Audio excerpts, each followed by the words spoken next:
I'm going to call this meeting to order, the 89th meeting of the Public Safety Committee, and we have with us two witnesses today, one of whom at least is very familiar with this process, Mr. Neve, and Ms. Carvin, from the professor from the Carleton University.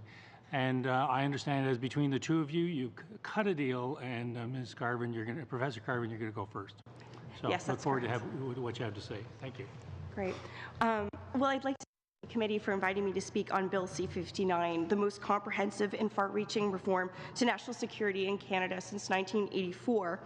I would like to emphasize that I am not a lawyer, but I do have experience working in national security and intelligence, and I study this area for a living. Indeed, in the interest of transparency, I would like to state that from 2012 to 2015, I worked at the Canadian Security Intelligence Service as a strategic analyst.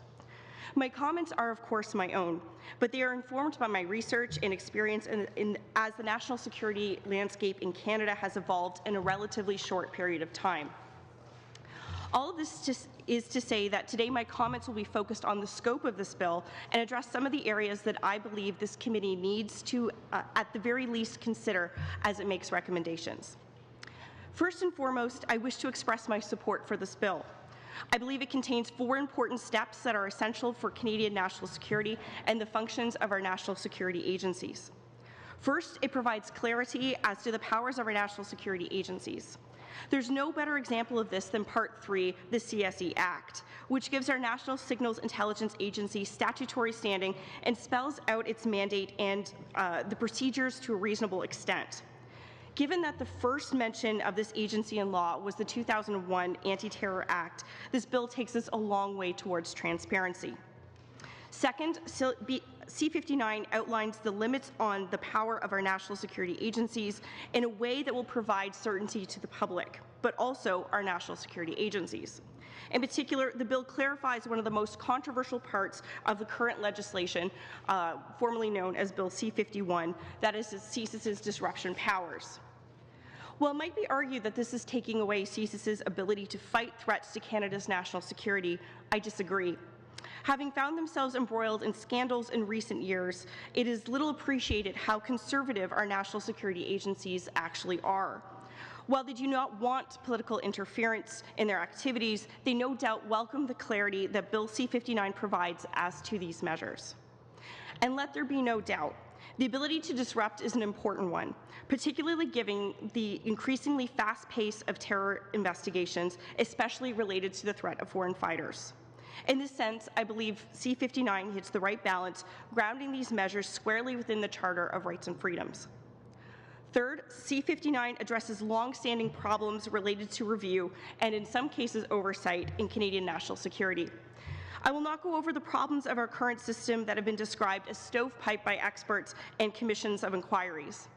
I will, however, state that the proposed National Security and Intelligence Review Agency, the NSIRA, Intelligence Commissioner, in combination with the new National Security and Intelligence Committee of Parliamentarians, or NSICOP, create a review architecture that is robust and which I believe Canadians can have confidence in.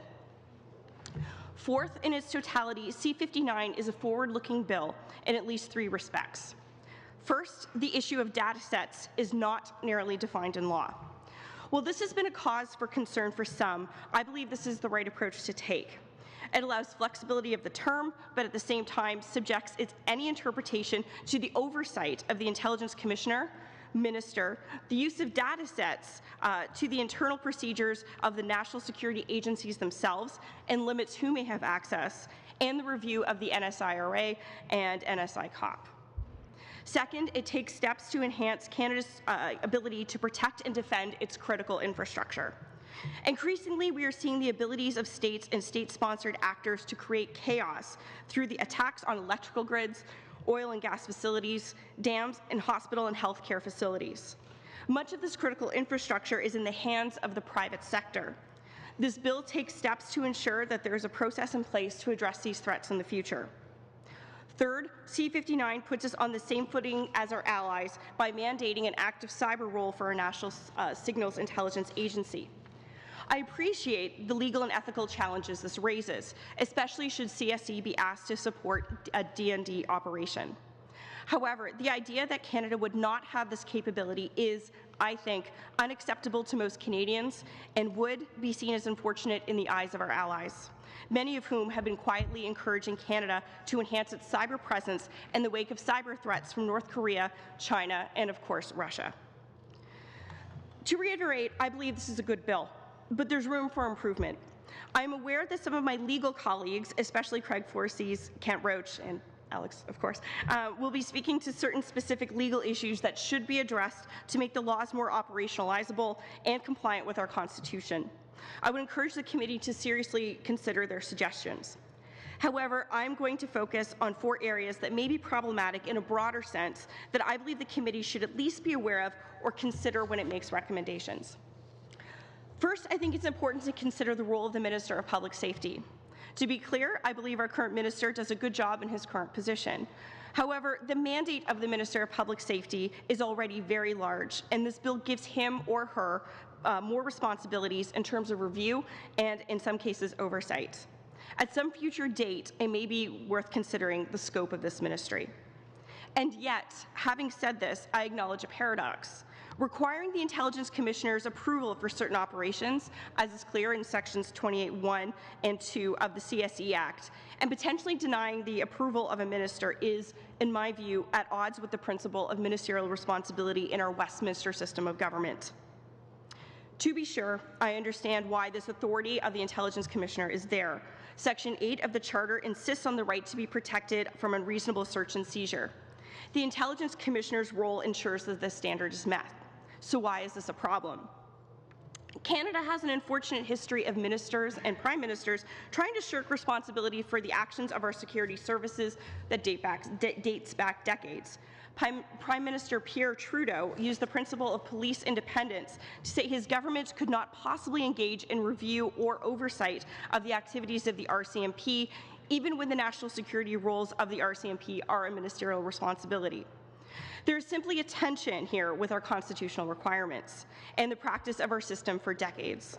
If this bill is to pass through, it will be up to members of Parliament to hold the minister to account, even if he or she tries to blame the Intelligence Commissioner for actions not taken. Second, despite the creation of no less than 3 major review agencies, there's still no formal mechanism for efficacy review of our security services. We will receive many reports as to whether or not our security services are compliant with the law, but we still will not have any idea of how well they are doing it. I'm not suggesting we need to number crunch how many terrorism plots are disrupted. Such a crude measure would be counterproductive. But inquiring as to whether analysis produced supports government decisions in a timely manner is a worthwhile question to be asked. Efficacy review is still a gap in our national security review architecture. Third, while I've praised the transparency of C-59, I'm also concerned about what I'm calling report fatigue. I note that between last year's Bill C-22 and now C-59, there will be at least 10 new reports generated, not including special reports as required. It is my understanding that some of these reports are very technical and can be automatically generated when certain tasks, such as, hypothetically, the search of a data set, is done. However, others are going to be more complex. There will also be more briefings required. Having spent considerable time working on reports for the government in my former work, I know how difficult and time-consuming this can be. Finally, and related to this last point, it is my understanding that the security services will not be receiving any extra resources to comply with the reporting and briefing requirements of either C-22 or C-59. This concerns me, because I believe that enhanced communication between our national security services with the government and review bodies is important. As the former's powers expands, this should be well resourced. In summary, the ability to investigate threats to the national security of Canada is vital. I believe that for the most part, C-59 takes Canada a great step towards meeting that elusive balance between liberty and security. In my view, C-59, where C-59 defines powers and process, it should enable our security services to carry out their important work with confidence, knowing exactly where they stand. Further, the transparency in the bill will hopefully go some way towards building trust between the Canadian public, Parliament, and our security services. Thank you for your time, and I look forward to your questions. Thank you, Professor Carbon. Mr. Neve, 10 minutes.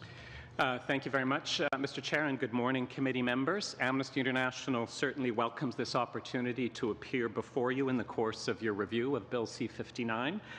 I'd like to note at the outset that I'm here on behalf of both the English and Francophone branches of Amnesty International Canada, and thus on behalf of our 400,000 supporters across the country. Amnesty International has a long history of frequent appearances before parliamentary committees dealing with national security matters, be that studies of proposed legislation or reviews of existing legislation. And that's not because we're national security experts. Our expertise, of course, lies in human rights. And our interest in C-59, therefore, comes directly from our mandate to press governments to uphold their international human rights obligations.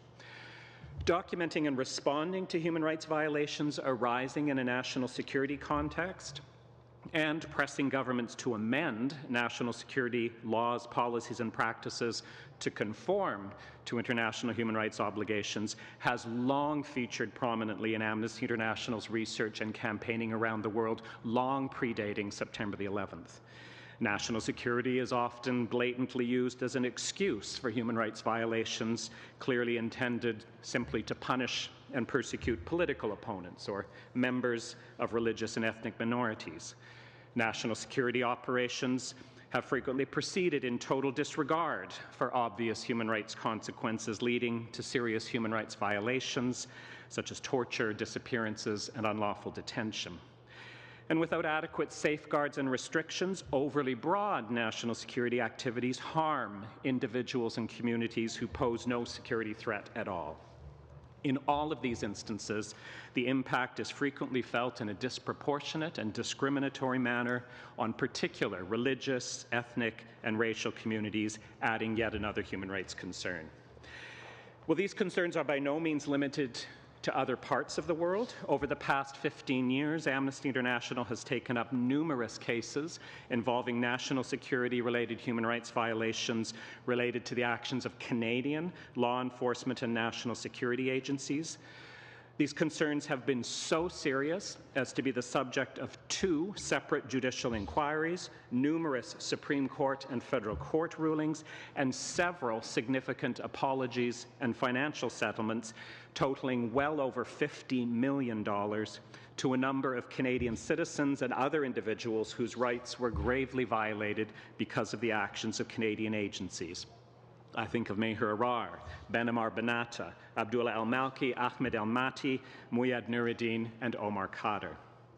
This is why we bring our human rights analysis to legislation such as Bill C-59, to ensure that provisions provide the greatest possible safeguards against human rights violations of this nature. I'm going to touch briefly on 5 areas in commenting on the bill. First, the need for a stronger human rights anchor in the bill. Second, the bill's national security review provisions. Third, positive changes in Bill C-59. Fourth, concerns that remain. And fifth, issues of concern that have not been addressed in the bill. So first, the need for a national security approach anchored in a commitment to human rights. In the review that preceded Bill C-59, we urged the government to use the opportunity of the present reform to adopt a clear human rights basis for Canada's national security framework. That is an approach that is not only of benefit, evidently, for human rights, but truly lays the ground for more inclusive, durable, and sustainable security as well. Currently, other than the Immigration and Refugee Protection Act, none of Canada's national security legislation specifically refers to or incorporates Canada's binding international human rights obligations. We recommended that those laws be amended to include provisions requiring legislation to be interpreted and applied in a manner that complies with international human rights norms. That was not taken up in C-59 except for one very limited reference to the Convention Against Torture. This is important both in that it sends a strong message of the centrality of human rights in Canada's approach to national security. It is also of real benefit when it comes to upholding human rights in national security-related court proceedings.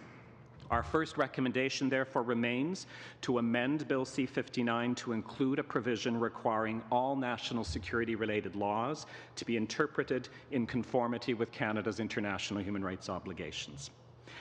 Secondly, the National Security and Intelligence Review Agency. We strongly welcome and support the provisions in Part 1 of Bill C-59, creating the National Security and Intelligence Review Agency. Amnesty International has been calling for the creation of a comprehensive and integrated review agency of this nature since the time of our submissions to the Arar inquiry in 2005. This has been one of the longest-standing and serious gaps in Canada's national security architecture. We do have three associated recommendations. First, in keeping with the earlier recommendation I just made, the mandate of the review agency should be amended to ensure that the activities of security and intelligence agencies will be reviewed specifically to ensure conformity to Canada's international human rights obligations. Second, we are concerned that the review agency must have personnel and resources commensurate with what will be a significant workload. We endorse the recommendation made by Professor Kent Roach that the provision allowing for a chair and additional commissioners numbering between 3 and 6 is inadequate and would suggest that the number of additional commissioners be raised to between 5 and 8. And third, we continue to be concerned about the review specifically of the Canadian Border Services Agency. Unlike many of the agencies that will be reviewed by the new agency, the CBSA does not have its own standalone independent review body. The new review agency will have power to review CBSA's national security and intelligence-related activities, but there still is no other independent agency reviewing the entirety of CBSA's activities, despite the growing number of cases where the need for such review is urgently evident, including deaths in immigration custody. This imbalance will inevitably pose awkwardness for the review agency's review of CBSA, and it underscores how crucial it is for the government to move rapidly to institute full independent review of CBSA. Third, improvements that we'd like to highlight. First, our concerns about the overly broad criminal offence in C-51 of advocating or promoting the commission of terrorism offences in general has been addressed by the proposed revisions to Section 83.221 of the Criminal Code, which would instead criminalize the act of counselling another person to commit a terrorism offence, which was already a criminal offence essentially anyway. Secondly, the threat reduction powers in C-51, which anticipated action by CSIS that could have violated a range of human rights guaranteed under the Charter of Rights and under international law, have been significantly improved. However, we think it needs to go further, and there needs to be specific prohibition of the fact that CSIS will not involve in threat reduction of any kind that will violate the Charter or violate international human rights obligations. We also welcome the changes made to preventative detention, but have some recommendations that will provide in a bill as to how that can be improved. Remaining concerns, we remain concerned about the Secure Air Travel Act provisions, which we do not think address the many serious challenges that people face with respect to the application of the no-fly list. There needs to be much more fundamental reforms, including a commitment to establishing a robust redress system that will eliminate false positives and significant enhancements to listing and appeal provisions to meet standards of fairness. Let me end, because I know my time is limited, with some provisions that remain unaddressed in the legislation. One of the most explicit contraventions of international human rights in Canadian national security law, going back over 20 decades now, is the provision in immigration legislation allowing individuals in undefined exceptional circumstances to be deported to a country where they would face a serious risk of torture. It's a direct violation of the UN Convention Against Torture. UN human rights bodies have repeatedly called for this to be addressed. Bill C-59 passed up on the opportunity to do so. We would recommend that be taken up. And finally, C-59 also fails to make needed reforms to the approach taken to national security and immigration proceedings. There were very serious concerns about Bill C-51's deepening unfairness of the immigration security certificate process, for instance, withholding certain categories of evidence from special advocates. There needs to be a significant rethinking and reconsideration of immigration security certificate proceedings, rolling back those changes that were made in Bill C-51 and addressing the other still areas of concern with respect to the fairness of that process. Thank you. Thank you, Mr. Neve. Ms. Damoff, 7 minutes, please. Well, I'd like to welcome you both to our study of Bill C-59, and thank you for being here. I'm going to start with Amnesty International. On your website, where you've written about C-59, and I'm just going to quote you, you'd also hope that the government would act to address long-standing concerns about the failure to reject torture in Canada's intelligence sharing arrangements with other countries. You've mentioned that here as well. Ministerial directions were put in place in September, and those had obviously been a decade old since they had been updated. And I'm just wondering, first of all, the ministerial directions prohibit sharing information if there's a reasonable ground to believe it could lead to torture. So how did these improve on the previous directions, which I mentioned were decades old? And I guess I'll start with that. Thank you very much for the question. We did welcome the new directions, which came after the earlier statement that you're noting, which was our reaction to Bill C-59 when it was tabled in June. Okay, thank you for clarifying that. And we did highlight that we think they are a significant, very significant improvement over the previous directions, which were of serious concern. We have highlighted that they do not go far enough. It's hard to please advocates, especially when it comes to something as fundamental as human rights protection and protection against such a crucial human rights concern as the absolute prohibition on torture. We're still concerned that there are provisions in the directions which do allow for the possibility that intelligence could be used, even if it has been obtained through torture. So we have made recommendations for further reform, but do welcome the steps that have been taken. The issue that I highlighted today is kind of a separate but related concern about the fact that in our immigration legislation, so it's again this broad concern about being complicit in torture, that we still have these provisions which would allow individuals to be deported to a situation of torture in extreme circumstances, and we do very much call for that to be addressed. Thank you very much. Thank you for being with us again as well.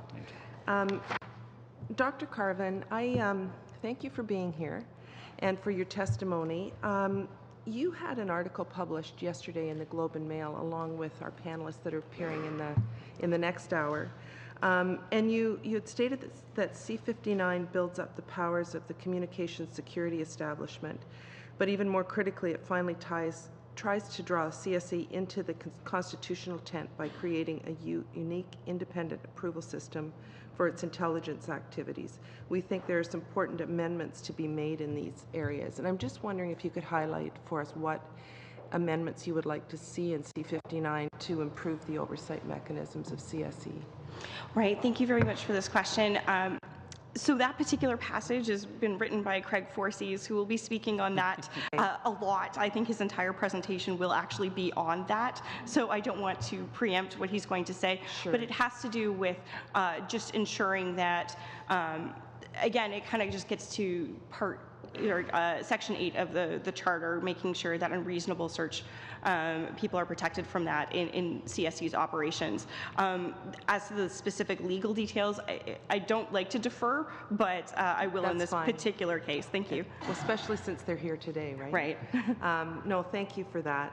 You've also called for better transparency for Canadians about what types of threats the government is presently facing. And I'm just wondering if you referred to two models the government could look at, and I wondered if you could maybe explain for us what those two models are, and if you think that should be something that we legislate or if it could be done by regulation. Thank you. I think that this is an issue actually I'm very passionate about, so it's a great question. One of the first examples that are out there is the Worldwide Threat Assessment that's put out every year by the Director of National Intelligence's office. So, you know, we used to call it the Clapper Report. It'll now be called the Coates Report. Not the Coates Report. I've forgotten the name of the Director of National Intelligence, pardon me. But what I would say is that every year they put out a 15 to 20 page threat assessment that basically lists what the priority threats are to Americans. And it's a very useful report because it's indicative of where the security services are putting their resources, what the major concerns are, and it kind of also shows the shift over time. In this particular report itself, I believe that there is, you know, if you look at the reports over time, it's gone from putting Al-Qaeda, particularly Al-Qaeda in the Arabian Peninsula, as the #1 threat, to now cyber is the #1 threat. So it's interesting that we've seen that shift in the American national security landscape.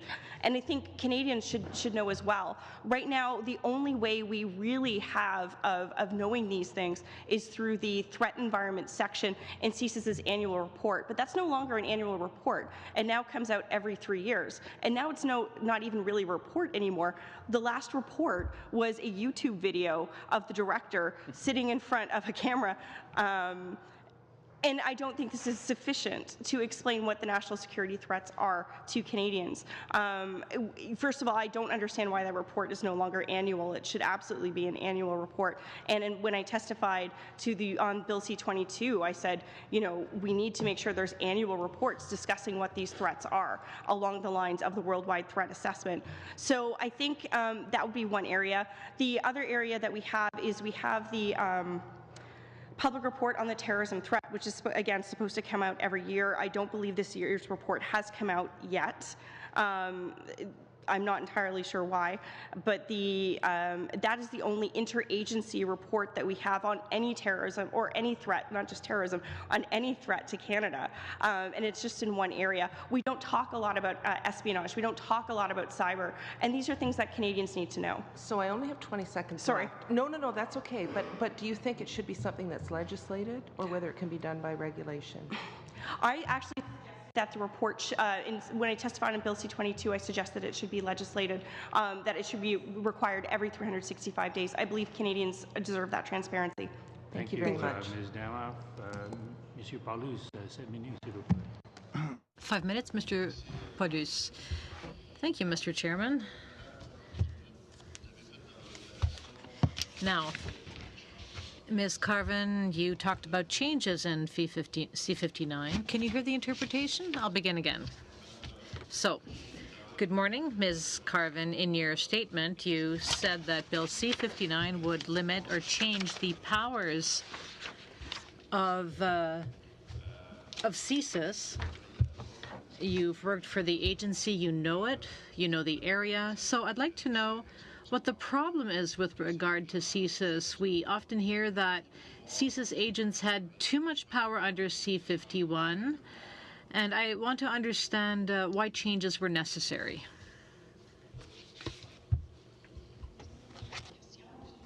Thank you for your question.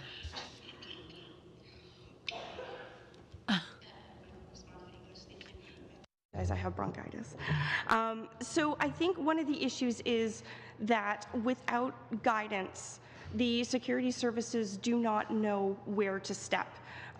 There is concern, for example, that, you know, with the broad scope of C-51, knowing where the limits are were a challenge. And, you know, one of the things that the agency or the service always worries about is another commission of inquiry, right? This is the #1 thing you want to avoid because of the drain on manpower, resources, and these kinds of things.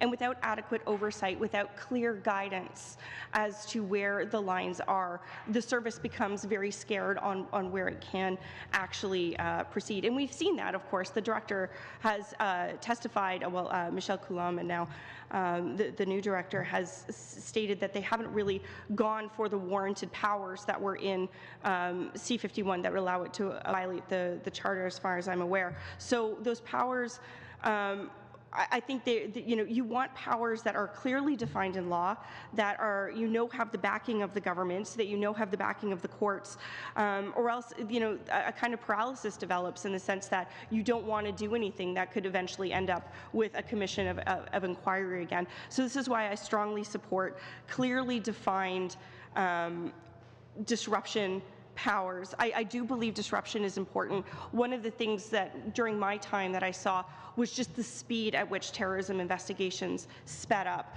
They went from, they could go from anywhere from being over 2 years to being a couple of weeks, where people made the decision, kind of saw the propaganda and then would make the decision to leave. So these disruption powers are important, but I think grounding them in the Charter and grounding them in interpretations of the law is absolutely vital to the actual operations of the agency. Okay. Merci. Thank you. In your statement, you also talked about a review of the various intelligence agencies, but ultimately, as far as you are concerned, will C-51 help us counter any threats? Because that's basically what we're aiming for, to counter different levels of threats. So are you generally happy with C-59? I am happy that to see the cyber powers of CSE legislated. I think importantly it signals to our allies that Canada is committed to a robust defense of not only ourselves but also, for example, NATO operations, the Five Eyes agencies as well. These are things that we absolutely need. I don't believe that they I think having these powers is important, and I think also putting them on statutory footing so that Canadians and our allies know that they are there is going to make us more transparent, but also a more reliable, dependable partner going forward. Merci. Monsieur Nive, je crois que vous vouliez répondre. Mr. Nive, I believe you wanted to address the first question.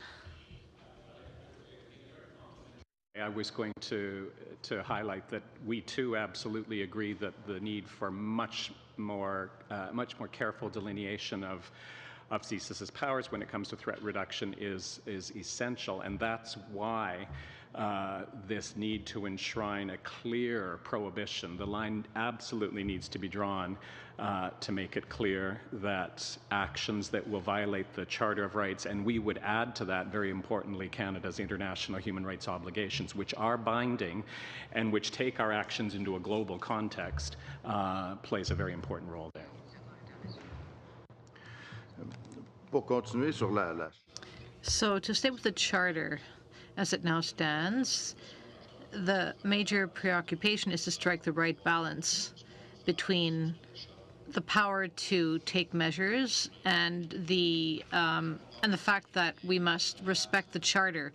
But if Canada faces threats, if Canadians face potential threats, to what extent do we have to apply the Charter in a consistent manner? Because criminals, bad guys, could not care less about the Charter. They have no compunction about acting in a way that violates the rights contained in the Charter. Yes, we want to respect the Charter, but to what extent do we have to apply it? Does the Charter have to be respected in 100% of the cases? How do you see that balance? Hear from me that we do say that it should be protected in 100% of cases, and we always add to that the surrounding context of Canada's binding international human rights obligations as well.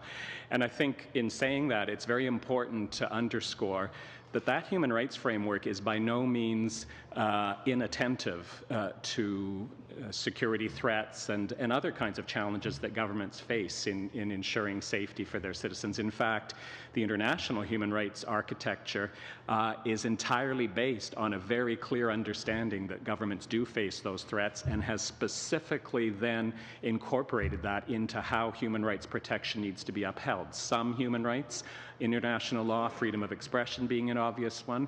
Therefore, in their very definition in international treaties, have a balancing that is incorporated. It's a very limited provision for restrictions or infringements, but it is there. Other rights in international law are clearly recognized to be so absolutely important that no circumstance ever, torture is an obvious example here, ever justifies infringement.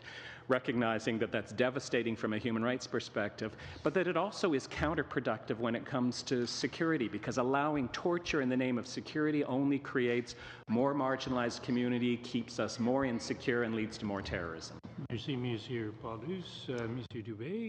Thank you very much. Mr. Dubé, 5 minutes, please. Thank you very much, Mr. Chairman.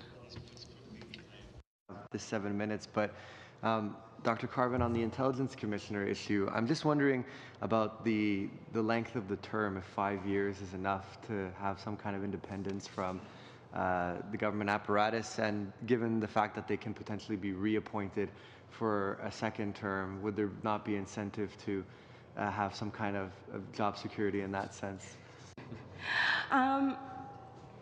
You know, it's interesting. I think the length of time is, you want someone who is familiar enough with what's happening, and so, you know, doesn't kind of lose touch, but someone, you're right, I mean, there is that potential conflict.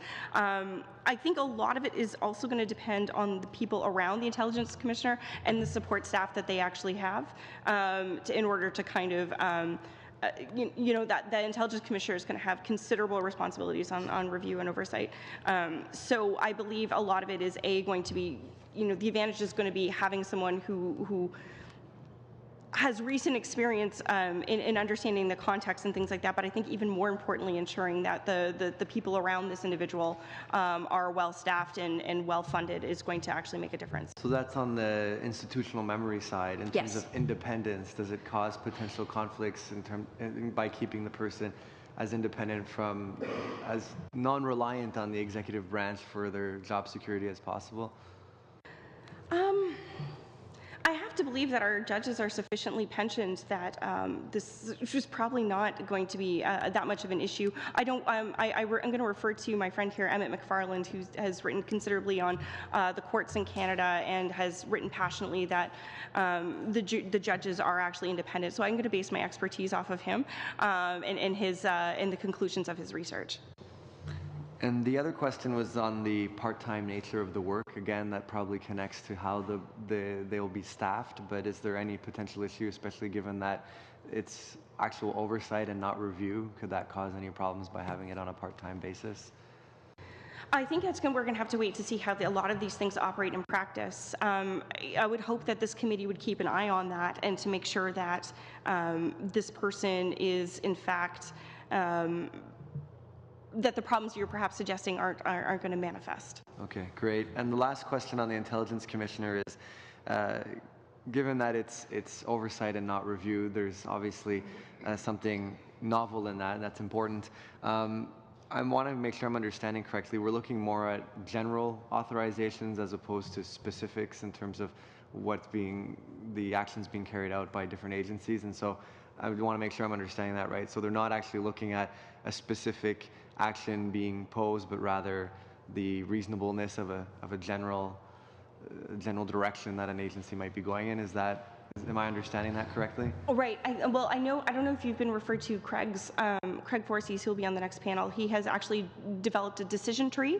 So, and it's actually more complicated than your daily Sudoku. So, when you have a chance to see it. So he might be a better place to actually answer that question.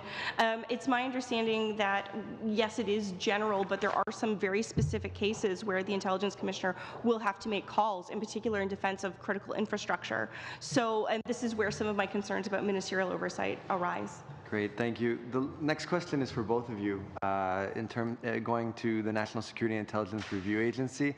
So the complaints investigation function omits agencies like Global Affairs Canada, which obviously has a huge role to play. And from your perspective in particular, Mr. Navy, when it comes to our international human rights obligations, what importance does that have, and is keeping it to 3 agencies with the fact that we're keeping an information sharing regime in place problematic? No, we would definitely support a more expansive reach for the agency. I think we know from past instances, I highlighted some of the cases at the beginning of my remarks, that that involvement, responsibility, and even culpability certainly goes beyond those operational agencies who may be doing the daily work around a case, and global affairs in cases like Meher Arar, in the cases that Justice Iacobucci examined in his inquiry, is certainly implicated as well, and there needs to be some review of those decisions and actions. I would largely support that. I know with the review agency itself, the one thing I didn't talk about in my testimony, just I'm going to use this as a quick aside. One of the concerns I actually have is DND is not excluded from this, but if you look at all the different kinds of intelligence that are going to be going to this review agency, one of the concerns I do have is that the way intelligence is used at CSIS versus the Department of Defense is extremely different, particularly because the Department of Defense actually has the legal authority to kill people. And, you know, when we're looking at when the review agency is looking at all the different agencies, they're going to have to develop the expertise in how intelligence is used in each agency. DND has never been through this process before. They've never had their intelligence reviewed before, so this is going to be some serious learning for that particular, for DND. But as well, one of the important things for the NSIRA is that it will have to actually learn and differentiate the different ways intelligence is used by different government departments in Canada. And that is a concern I have going forward. Well, thank you very much. And the last question I just wanted to ask, you talked about the importance of having legal grounds for the way the operations that CSC does. Is there any concerns? There's different parts that I sort of been looking at, and I don't have enough time to get into some of those details, but there was one I was asking them about with Section 24, about sort of testing and studying information infrastructure. There's also Section 28, which is about the minister authorizing cybersecurity authorization to protect essentially federal infrastructure and non-federal infrastructure. In that context, could the bill benefit from more clarity as to what exactly CSC can be doing in those particular contexts? Very briefly, I would say I am happy for the Intelligence Commissioner to have a good review and oversight discretion on, particularly with the defense of critical infrastructure, because that is a very vague concept, and our idea of what it is actually changes over time. With regards to Section 24, I'm going to leave that to Craig Forsyth, given time. Thank you. Thank you, Mr. Dubé. Mr. Erskine-Smith, welcome to the committee. Thanks very much. Thank you both for your testimony. Ms. Carvin, you'd mentioned that in the total architecture of review, you had still some concerns about efficacy. And you mentioned Professor Forsyth a few times. In a paper that he and Kent Roach had written, they talked about sort of this three-legged stool, and there's a parliamentarian committee on efficacy, there's a super circ for propriety review, and then they talk about an independent monitor of national security law built on the UK and Australian model. When we look at C-59 and C-22 together, do you see that largely meeting the overall review architecture? That's a very interesting point. I would suggest that when I testified on Bill C-22, I suggested that much of the focus of that committee should be on efficacy. Right. One of the issues that we have is that it's not really clearly defined yet what the differences between NSIRA and NSI COP are going to be doing, right? And that's a concern, not just for myself, but also other people who've formerly worked in this area, that, you know, you don't want them both going after the same thing. I think it should be clear that the Bill C-22 committee should probably be taking a 60,000 foot view of what's happening and let the NSIRA get into the legal weeds. So what I'm concerned with is that there's no division of labor, but what I would like is, where I think that efficacy review should be taking place is probably in the Bill C-22 committee. Yeah, I would agree. I think that makes sense, which would suggest that maybe we don't have a gap in efficacy review with C-22 on the table. In any event, so the new Super Circ committee and the new commissioner, they don't have the exact same powers if you were to, in replacing CSIRC and replacing the current CSE commissioner. I've got a note here, for example, that the CSE commissioner has certain authorizations under the Inquiries Act that the new commissioner would not have, that the reporting requirements for CSIRC are more stringent in some cases, including the number of warrants that have been authorized for CSIS. When we roll CSIS into this super CSIRC, and we roll CSE into the new commissioner role, shouldn't they have the same reporting requirements and the same powers? If not, why not?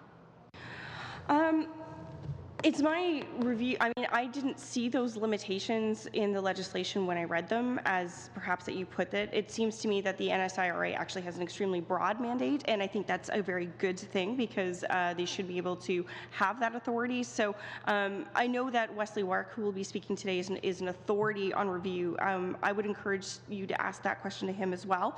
But in my understanding, I did not see that legislation, that limitation necessarily in the... So your expectation, I guess, and I put it to both of you, the expectation ought to be that the same powers and authorities should be granted to the new Super CSIRC committee and the new commissioner. Is that fair?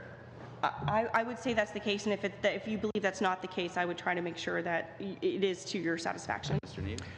We would totally agree with that, and I think one of the problems we've seen in the past has been the unevenness of the powers and mandate of various review bodies, and that leads to confusion, and it certainly means that the ability to coordinate review across agencies, which is of course one of the things we're really looking for in this new approach, gets hampered. Now, Mr. Neve, you had raised some concerns about the Secure Air Travel Act, the failure of a robust redress mechanism, I think were your words. Special advocates in other contexts have been a useful solution, and they were recommended by this committee. I'll start with you, but put it to both of you. Do you think a special advocate system, which is missing in this legislation, would be a useful fix for the Secure Air Travel Act? It would be a useful contribution. It would not be the fix. There's so much more beyond that that is needed, but it is of concern, and we and others have certainly highlighted that it's peculiar to us, actually, that here we have an area where, once again, there's concerns about the secrecy and withholding of evidence. There's a mechanism that exists, and it's not being used at all. But it needs to go much further than that in ensuring the proper, robust redress system we need is developed. I would defer to Alex Neve's comments. Okay. We renamed SKISA SKITA, and there are a few other changes, though. So I sit on the Privacy Committee, and we had a more fulsome report on that specific point of information sharing, and the government did provide a response. And there are some changes, more substantive changes other than a title change in the new SKITA. And one is the definition. And I don't know if either of you have comments on the new definition and whether it's sufficient to meet the concerns that were raised in the course of the National Security Review. The new definition of threats to security. No, we're still concerned. We think that it is still overly broad, and it stands in contrast to definitions that are used in the CSIS Act, for instance.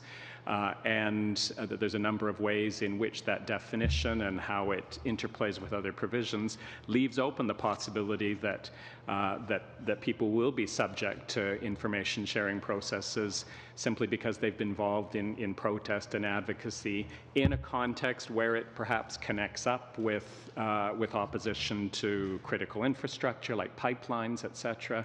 That area of concern, which was of course a very serious problem in Bill C-51, in our view, has not been wholly addressed. There is an amendment to say it's significant and widespread has been added in relation to undermining core infrastructure and other things, which hopefully gets away from certain protests. But there are a couple other changes.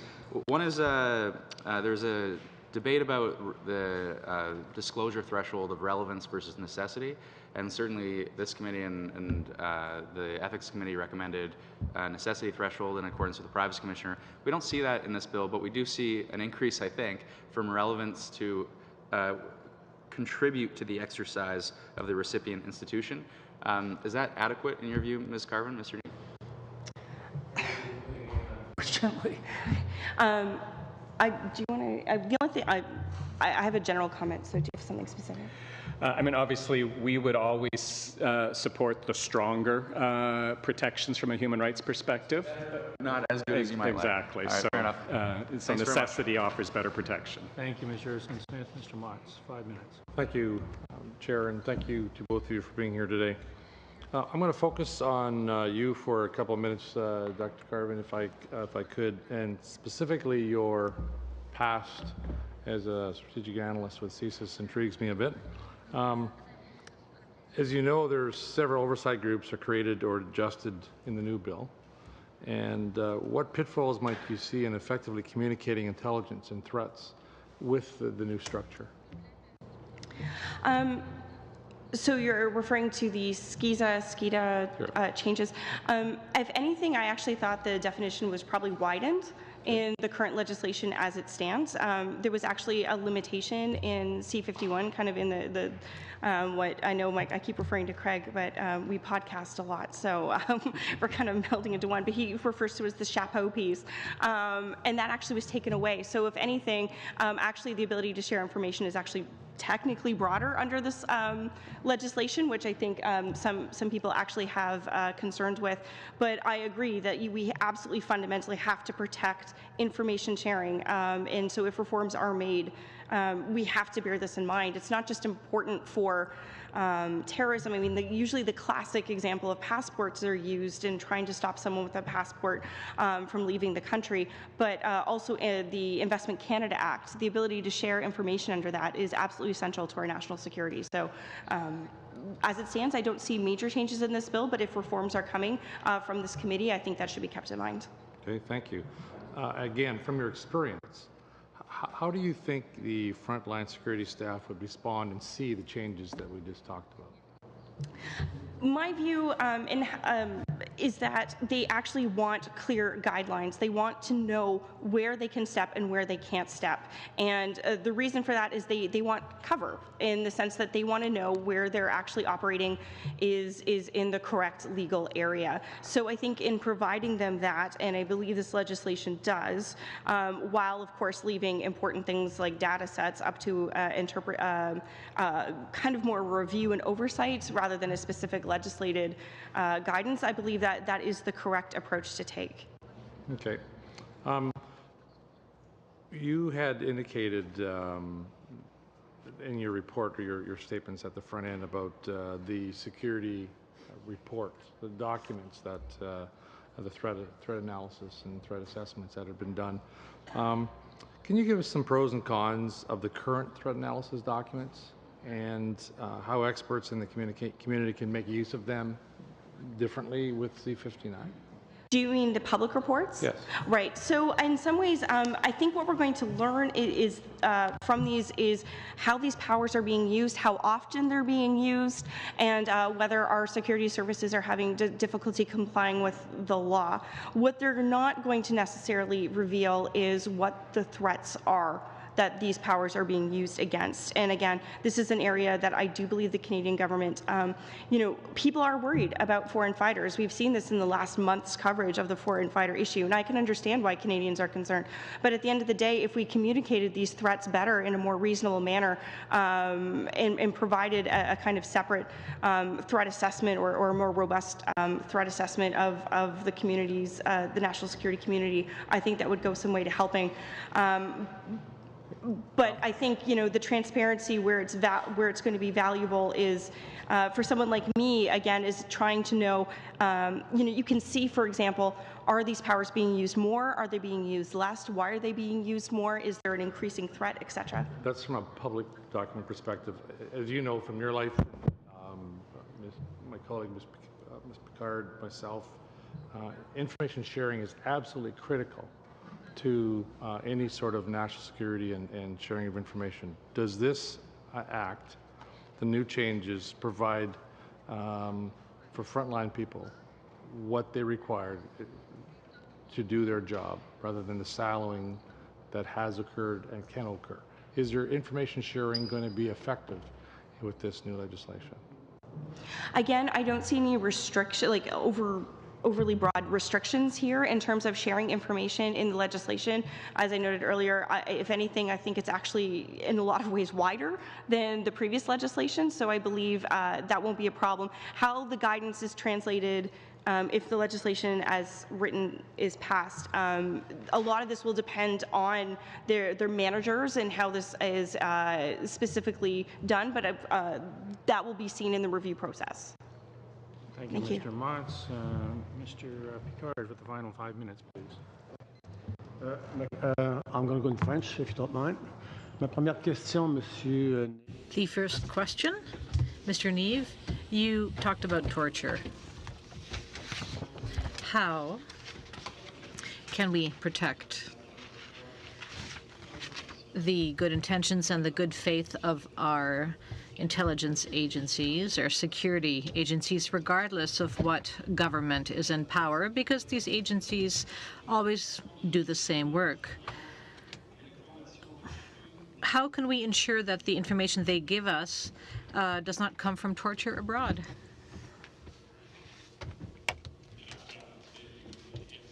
Can be a tough question, but there's processes, mechanisms, and expertise that can be drawn on to make those assessments. I mean, it obviously involves careful analysis of law enforcement and security practices in the country from which the information is being received, both in a general sense and in a specific context.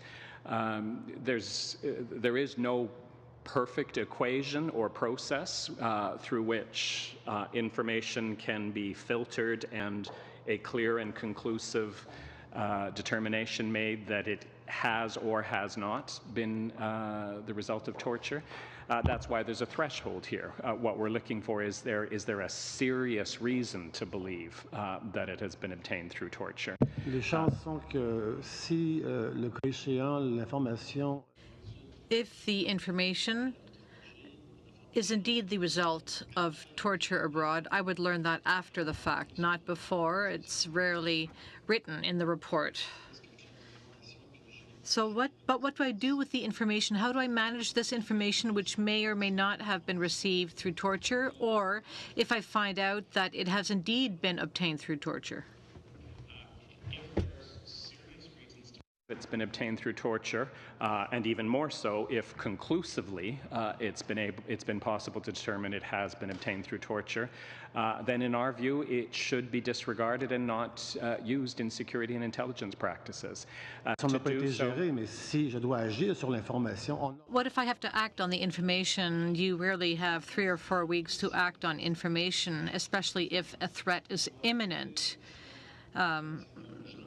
We have to act immediately if, say, Canadian lives are at stake. Unfortunately, the information has been obtained through corrupted means. That other means of investigation should be used, not relying on torture-tainted information, because, number one, relying on torture-tainted information only encourages, both in the short term and the long term, more torture. It's sending a message to torturers that there's a market for the fruits of their crimes, and we want to counter that. We want to break that cycle. And secondly, I think we also have to remember the reality that torture-tainted information is very often unreliable. And you'll hear very powerfully, more than from human rights experts, but from law enforcement and security experts, that relying on torture-tainted information excessively can be distracting and can take agents away from the real lines of investigation that will give rise to strong intelligence. Rassurez-vous, je suis tout à fait d'accord avec votre principe. I agree with you on principle, but we also have to be practical and act based on what's happening on the ground. Now, Ms. Carvin, you said that more and more reports are being generated. Now, this comes from a desire for more transparency, but apart from legislators and intelligence agencies, everyday Canadians who go about their lives, who work in a factory, go to the restaurant, how do we help them through all these reports with more information being made public? How are they helped by that? believe that, again, I would refer you to the Worldwide Threat Assessment. It is a 10 to 15-page report written in very basic language that provides guidance as to the priorities and concerns of the U.S. National Intelligence Committee. And it's there for anyone to read. And I think that Canadians would benefit. Certainly someone like myself who teaches threats to critical infrastructure would certainly be using that, any kind of document like that in my teaching, and I'm sure I'm not alone.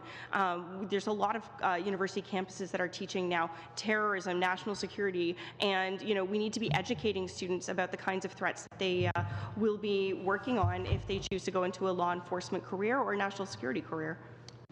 Thank you, Mr. Picard. And on behalf of the committee, I wanted to thank Mr. Neve and Professor Carvin for their contributions to our deliberations. Appreciate the very thoughtful presentations. With that, we'll suspend for a couple of minutes and then re-empanel.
Oh, Mr. McKenzie is here and Mr. Dubé is here, so we can pretty well start.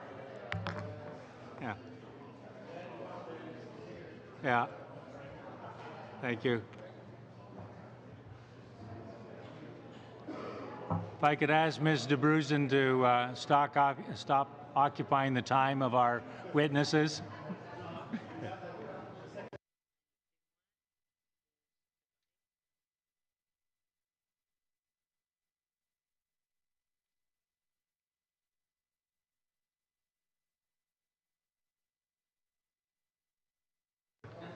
All right.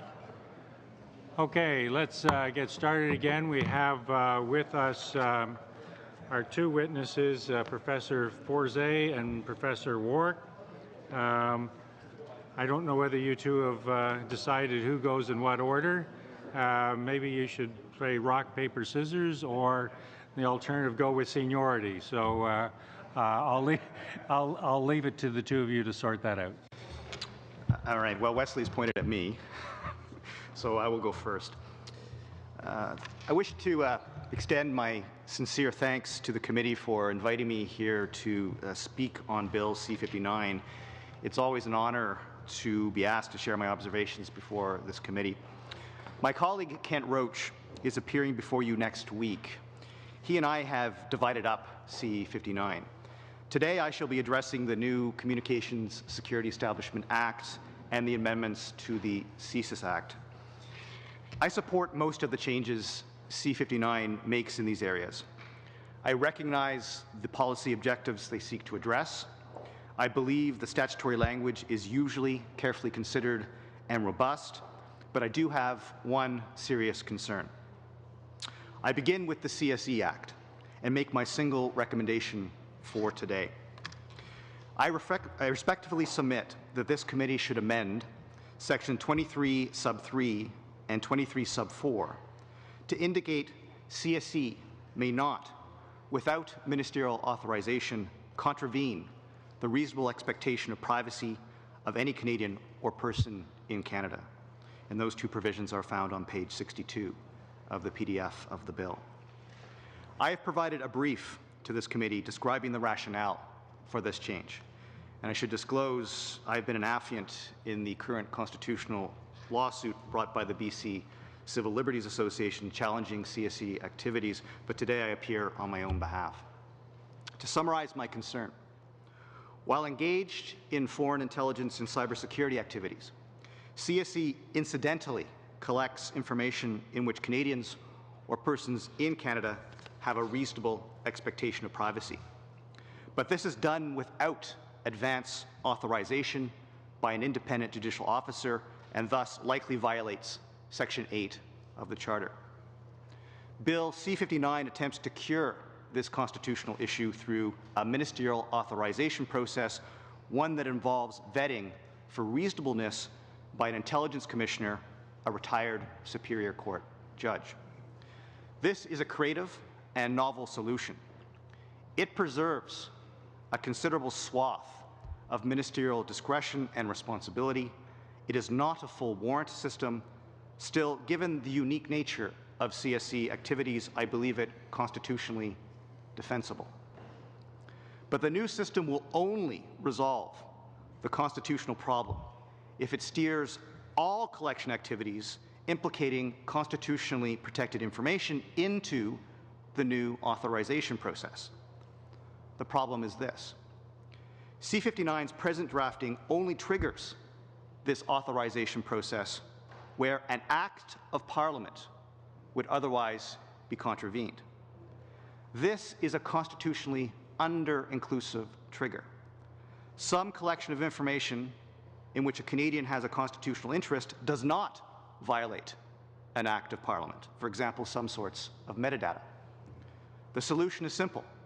Expand the trigger to read activities carried out by the establishment in furtherance of its foreign intelligence or cybersecurity aspects of its mandate must not contravene any other act of Parliament or involve the acquisition of information in which a Canadian or person in Canada has a reasonable expectation of privacy, unless they are authorized under one of these ministerial authorizations that are subject to vetting by the Intelligence Commissioner.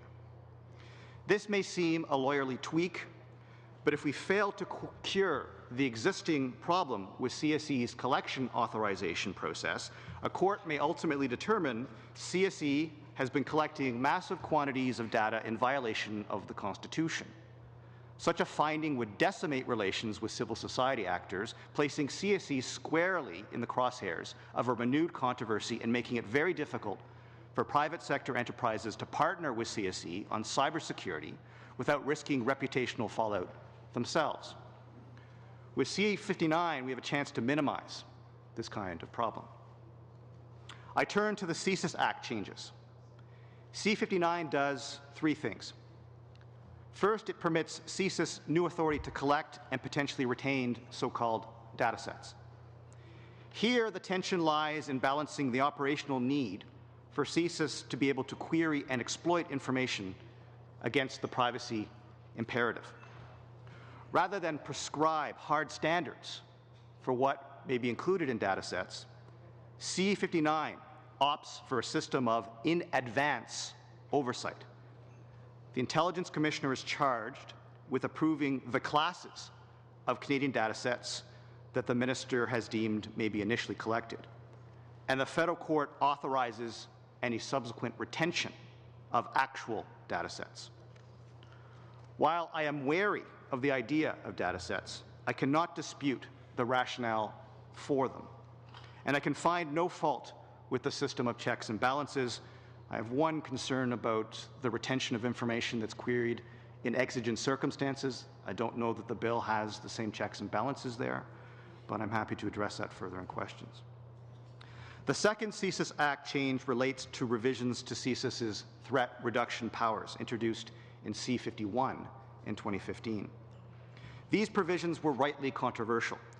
For our part, Kent Roach and I did not dispute the idea of threat reduction, but we worried CSIS threat reduction done as a continuation of our awkward, siloed police and intelligence operations runs the risk of derailing later criminal investigations and prosecutions.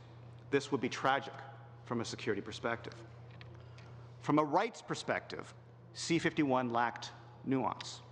It opened the door to a violation of any charter right, subject to an unappealable, secret federal court warrant.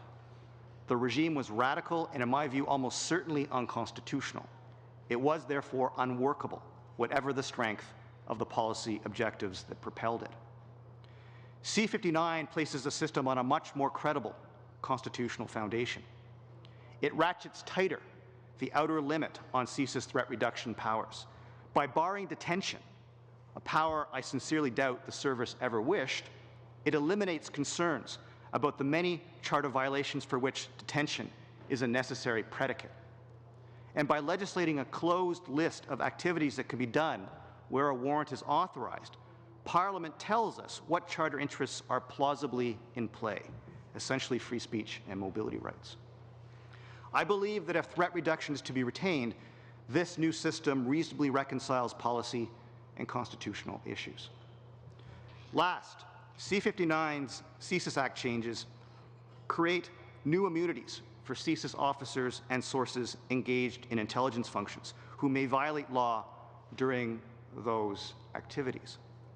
The breadth of Canada's terrorism offences makes it certain that a confidential source or undercover officer will commit a terrorism offence simply by participating with a terror group that they infiltrate. And immunity is necessary. The issue is whether there are sufficient checks and balances guarding against abuse of this immunity. Again, I think C59 does a good job in festooning the immunity provisions with such checks. I will end, though, with a caution. Our conventional manner of siloed police and CSIS parallel investigations lags best practices in other jurisdictions, which employ more blended investigations. As the Air India bombing inquiry observed, we struggle with what is known as intelligence to evidence. The government is working on this matter. We should be conscious, however, that what CSIS does in its investigations, whether in terms of immunized criminal conduct, in intelligence investigations or authorized threat reduction could derail prosecutions if not done with a close eye to downstream impacts. This issue might usefully be a topic of inquiry for the new Security and Intelligence Committee of Parliamentarians. Thank you for your attention, and I look forward to any questions. Thank you, Professor Forsey. Professor Wark. Mr. Chair and members of the committee, I thank you for this opportunity to testify on Bill C-59, the National Security Framework legislation. I'd like to begin with a look backwards. I had the privilege 16 years ago of testifying before a House committee on the original Anti-Terrorism Act. I think it might have been, in fact, in this beautiful room. One of the lessons I drew from that experience was that Parliament, if given the chance, could have a significant impact on improving draft legislation and on enabling a strong, if inevitably contentious, public debate. Given the professed openness of the Minister of Public Safety for constructive suggestions, I am optimistic that a similar result will occur from deliberations on C-59. Bill C-59 represents a very ambitious and sweeping effort to modernize the Canadian national security framework. It should not just be seen as a form of tinkering with the previous government's Bill C-51. There are so many elements in C-59, and as you will have appreciated from testimony by my colleagues, I, like them, are only going to focus on a few elements of this. And the ones I want to focus on are what I call the key forward-looking elements of C-59. And by forward-looking, I mean the genuinely new elements in this legislation, which pose particular challenges for a committee like this in terms of trying to understand their precise potential impact and efficacy.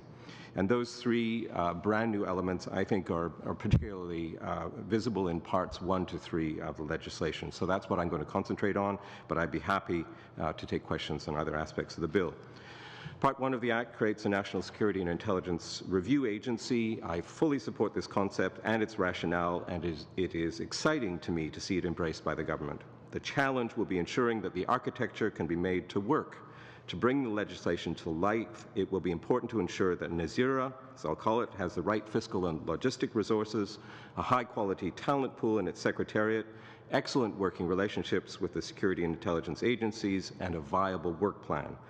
It will also be important to ensure that the bodies that are to be reviewed have the resources and proper approach to the enhanced scrutiny they will undergo.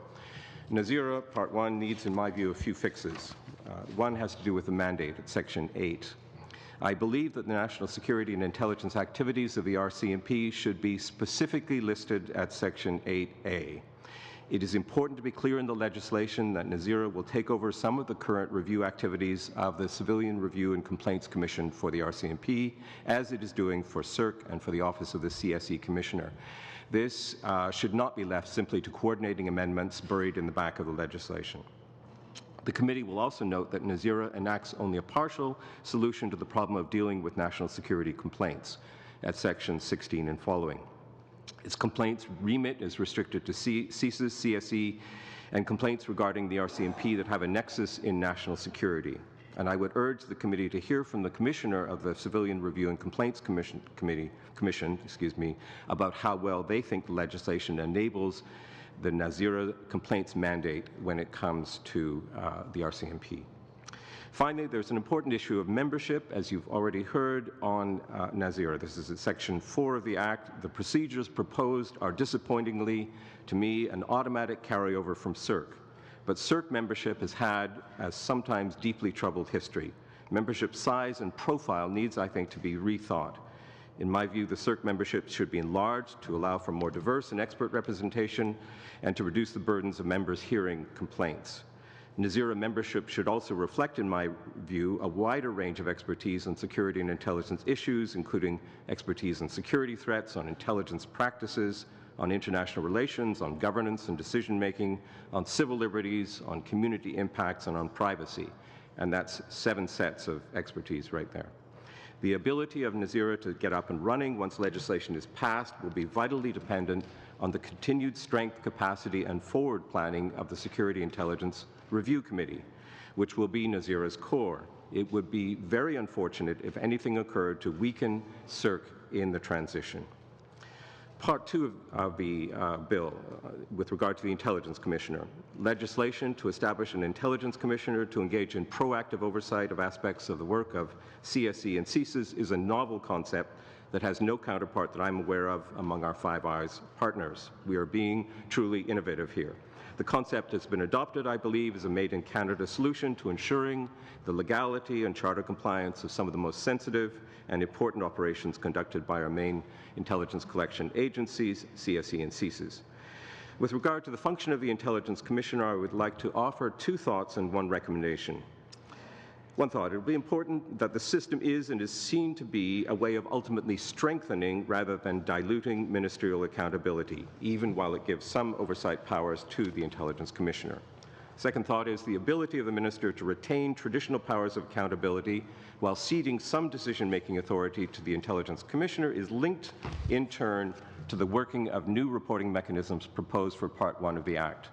NZERA will produce a much stronger stream of reporting to the Minister on the activities of the key intelligence agencies, which, if that stream of reporting can be properly digested by the Minister and his office, should ensure that the Minister can issue authorizations which will pass muster with the Intelligence Commissioner. In this way, Part 1 and 2 of C59 are intimately linked. The recommendation I have to offer is that the Intelligence Commissioner function must not go dark.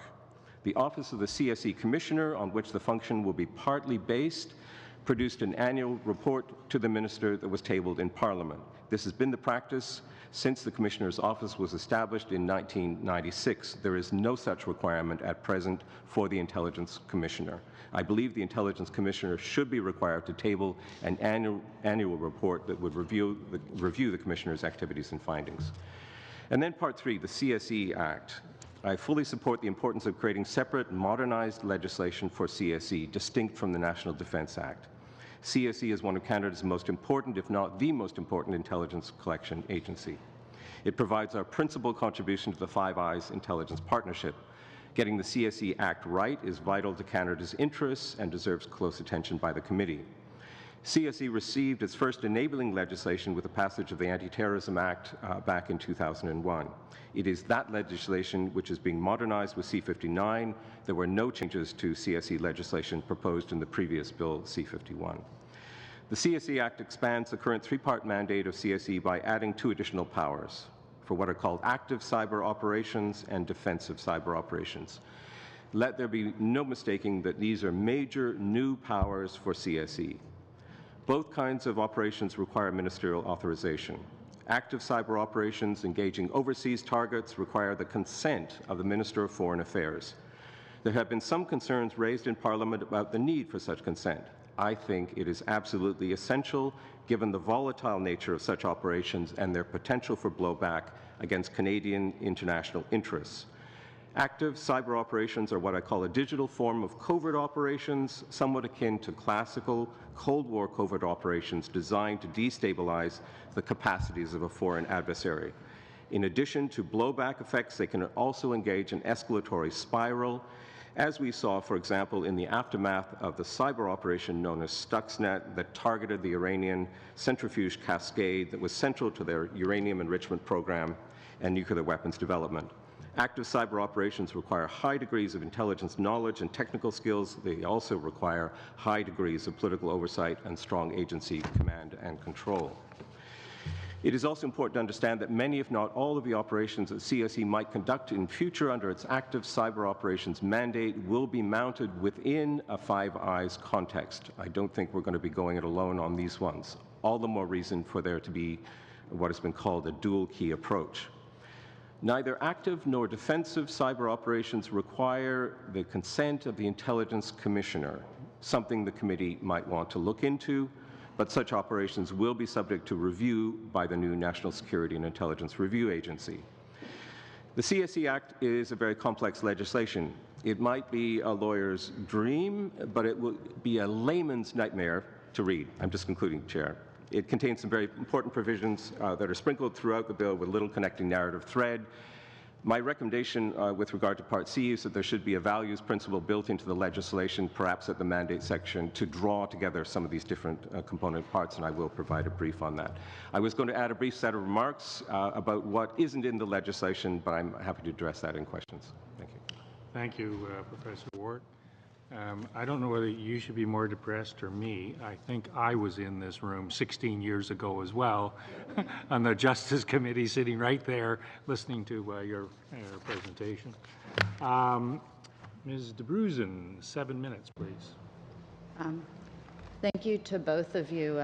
There's a lot to cover, and you've done a really great job of bringing us across a whole lot of this.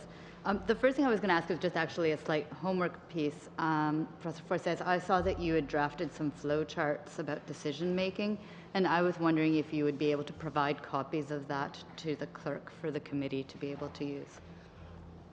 Sure, absolutely. Although I fear the translator may be driven mad by the effort to turn my microprint into French and a 8x14. No, that's great. Thank you.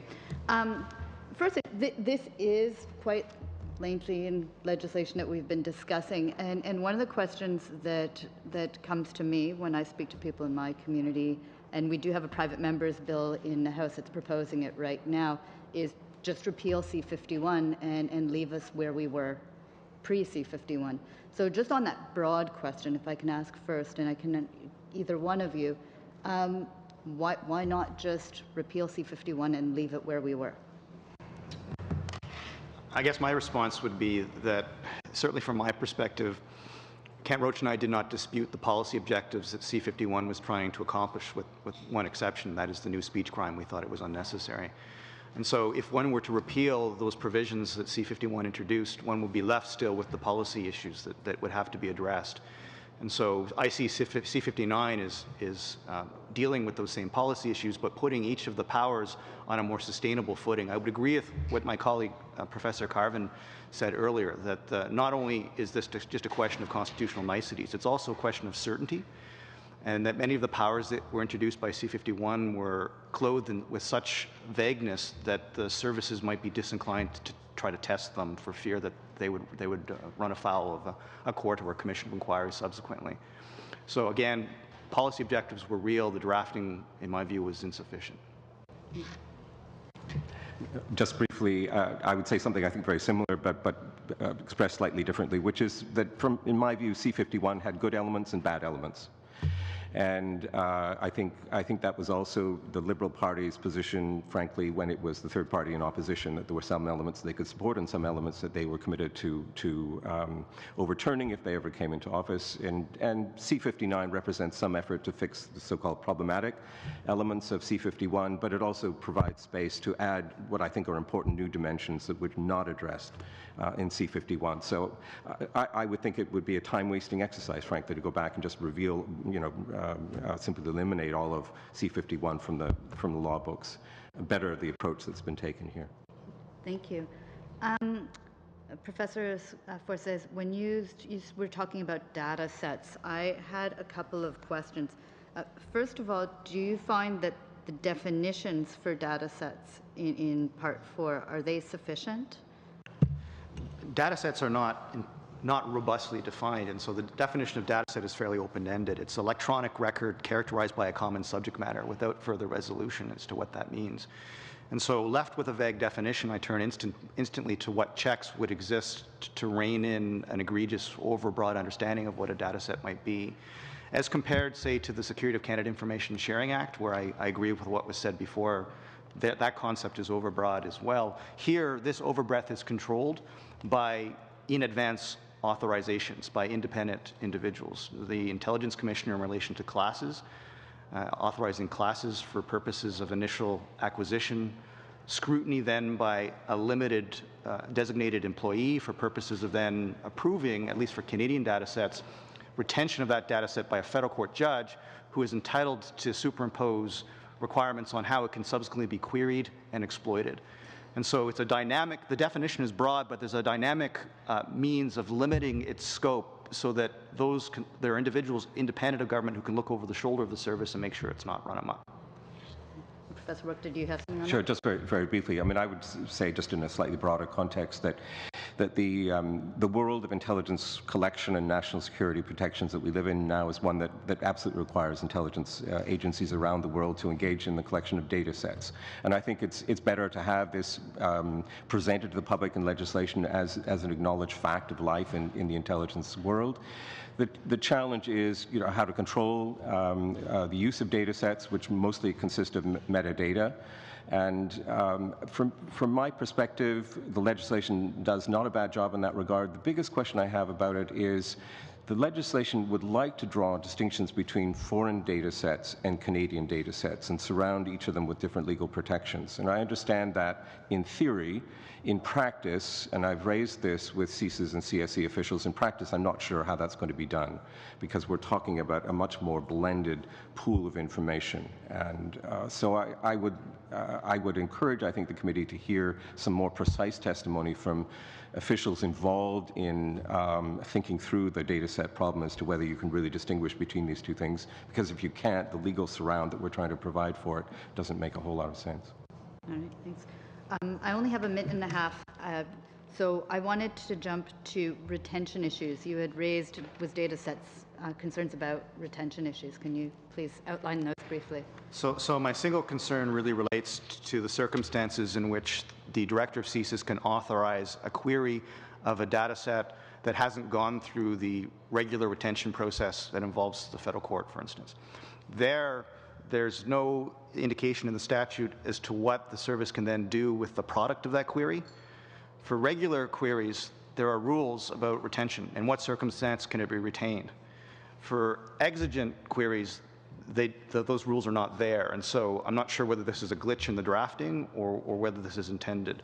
So it seems to me it would be very easy to pull the results of those queries into the regular retention regime, but at present I don't see how it does so.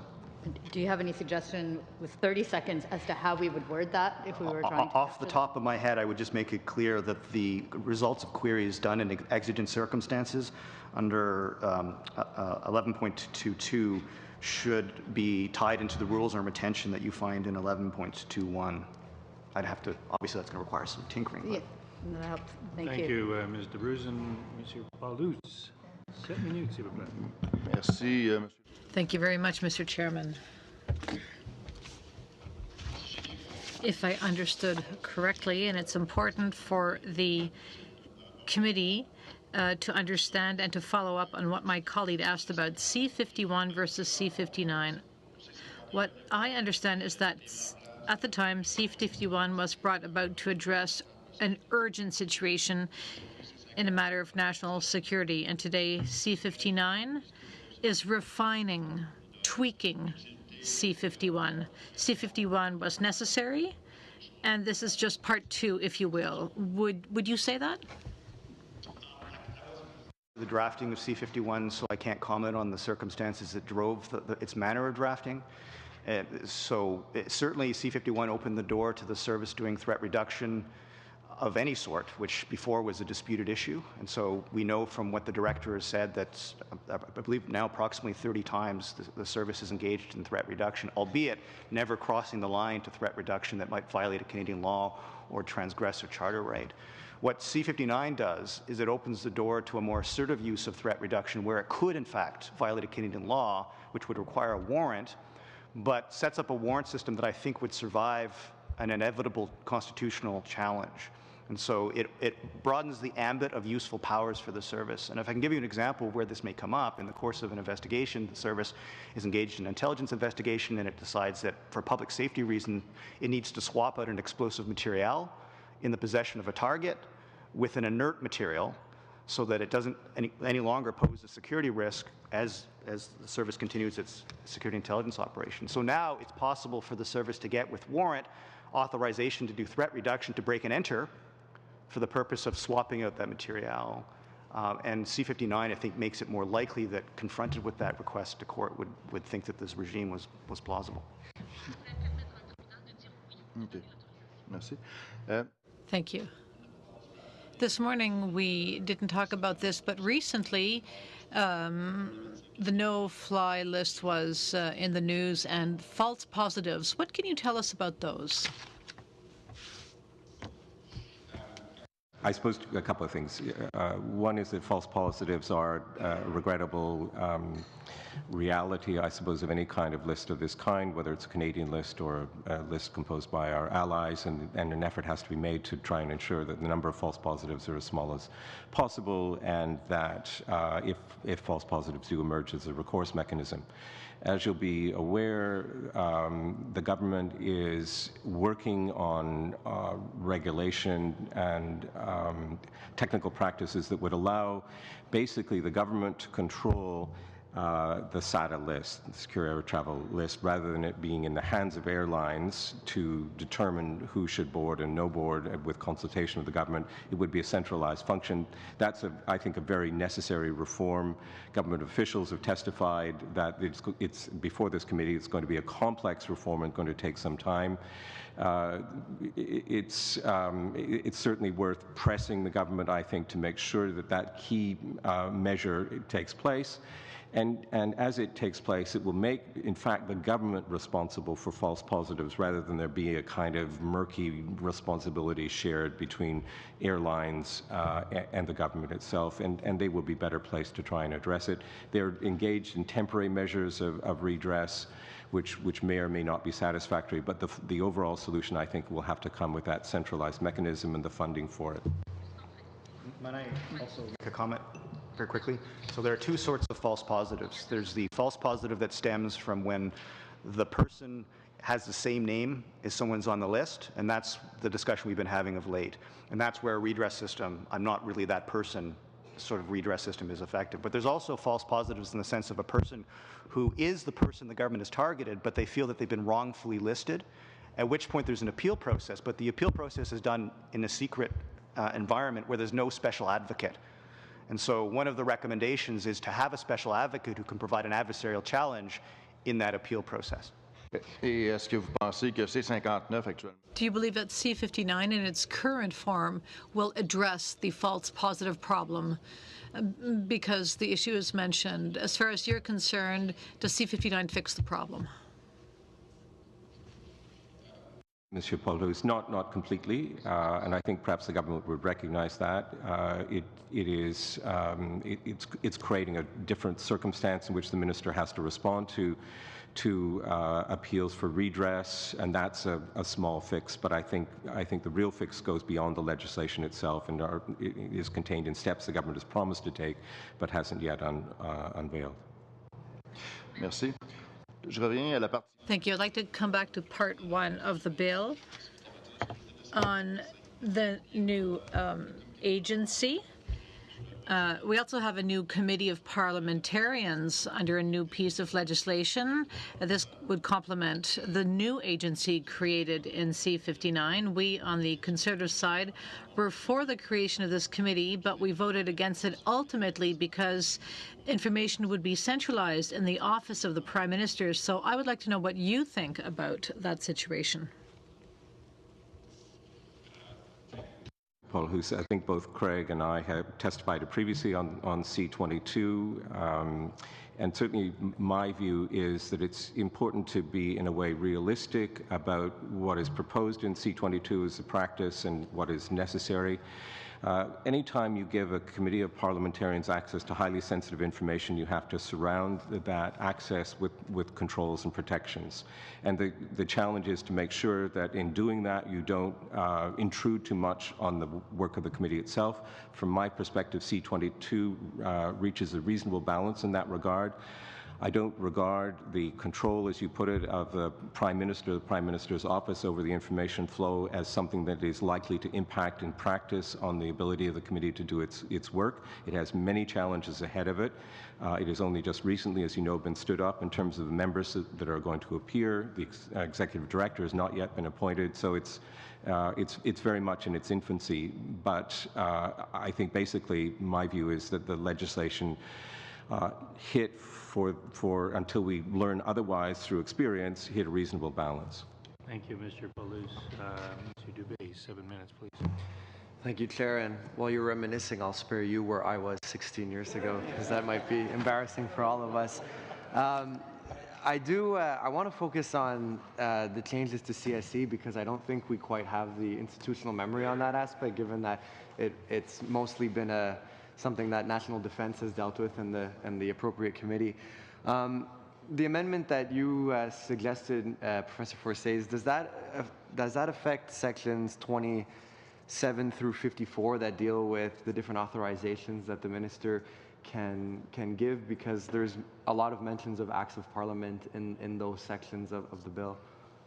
So the amendments I'm proposing would affect the foreign intelligence authorizations in section 20 that are alluded to in section 23 and the cybersecurity authorizations, to ensure that in those two contexts, information that does trigger a constitutional interest is steered through the authorization process by a minister and then the intelligence commissioner.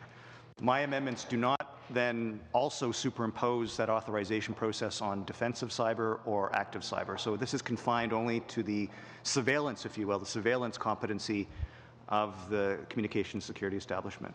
Okay. And just moving to staying within the authorizations, you get section, part 37, excuse me, where we talk about the periods of validity of authorizations. And then in 2 and 3, it talks about the extension, and 3 specifically mentions that there's not subject to review by the commissioner under the Intelligence Commissioner Act. Do you believe that that's appropriate, that the minister be able to extend without having the same review process that he would be subject to while making the initial authorization? Well, my preference is to steer every new change through the Intelligence Commissioner process. And so the issue here is that these authorizations are broadly textured. And so at present, for example, for foreign intelligence, I understand there are 3 ministerial authorizations and 1 cybersecurity authorization. They cover a whole orbit of specific activities. And so if what the minister is proposing is novel and new, then it should be steered through the regular process involving the Intelligence Commissioner. If it's an extension of an existing authorization, I'd have to think about that. There is the prospect, of course, that the conduct of the minister is always subject to back-end review by the NZIRA. I'd have to go back to the Act and see how narrow the circumstances are for the minister to renew unilaterally. I'm just having trouble with something like that, right? Because it seems that in a lot of instances in the bill, the ministers basically can't move ahead without getting the commissioner's authorization, but then in that instance you'd be able to extend without the commissioner's authorization. I'm just wondering if it creates a difficult situation when it comes to the chain of command, for lack of a better term. I'm not sure sorry. Sure, say very briefly to this, Mr. Dubé. I think one thing that's perhaps not entirely clear in the legislation, that my understanding would be that any extension of a current authorization would only occur at the request of what is now called the Chief of CSE, a title, incidentally, which the Part 3 of the bill might want to omit and change. I think would be much more comfortable. It's an offensive and archaic title. But it would occur at the request of the CSE head. And as Craig indicates, these ministerial authorizations are for broad categories of activities. So we're talking about a kind of continuity of effort. And I think probably what was in the minds of the drafters in this regard was that they wanted to ensure, again, that sort of difficult balance between sustaining ministerial accountability and responsibility and the powers of the Intelligence Commissioner. And from my perspective, I would prefer to see that balance maintained rather than giving an additional power to the Intelligence Commissioner in this kind of circumstance. Okay, thank you. Moving backwards to another earlier section of Part 3 of the bill, Section 24, which is one that I'm particularly concerned about. And there's a few elements I want to get to, but I want to skip ahead to 24.4 because it does mention information acquired incidentally, which is something that was raised in your remarks.